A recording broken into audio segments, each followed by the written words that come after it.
Hello అందరికీ welcome to my channel Devanshi special.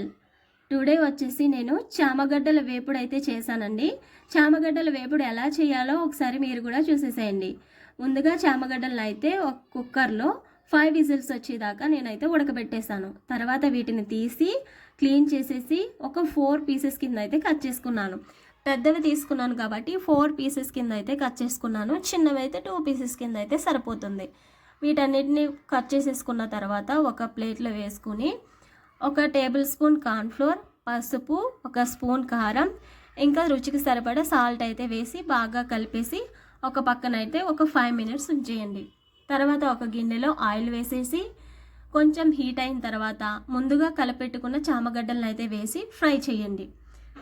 ఎక్కువగా deep fry వద్దు, నార్మల్గా క్రిస్పీగా ఉంటే సరిపోతుంది.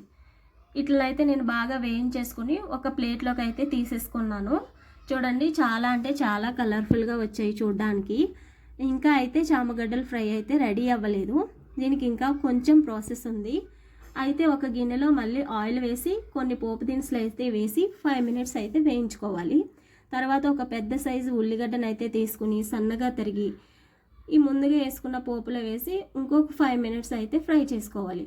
తర్వాత మనం ముందుగా చామగడ్డలను అయితే వేపి పక్కన పెట్టుకున్నాం కాబట్టి అవి తీసుకొచ్చి ఈ ఫ్రైలో వేసేసి కలబెట్టాలి.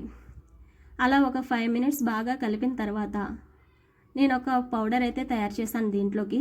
అది ఎలా చేసుకోవాలో నేను ఒకసారి చెప్తాను. 1 టేబుల్ స్పూన్ పల్లీలు, నువ్వులు, జీలకర్ర, ధనియాలు, ఇక ఆవాలు వేసి బాగా వేయించేసి గ్రైండ్ చేసి ఆ పౌడర్ అయితే తయారు చేశాను.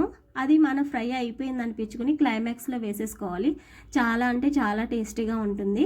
ఇకైతే చామగడ్డల ఫ్రై అయితే రెడీ అయిపోయింది. నేను ఒక గిన్నెలో వేసేసుకుంటున్నాను. విత్ దోశతో చాలా అంటే చాలా బాగుంటుంది. నేను దోశతో ట్రై చేశాను. మీరు కూడా రైస్తో కూడా ట్రై చేయొచ్చు. దోశ అయితే వెరైటీగా ఉంటుంది. ఈ వీడియో కనుక మీకు నచ్చినట్లయితే లైక్ చేయండి, సబ్స్క్రైబ్ చేయండి. Thank you. Keep watching.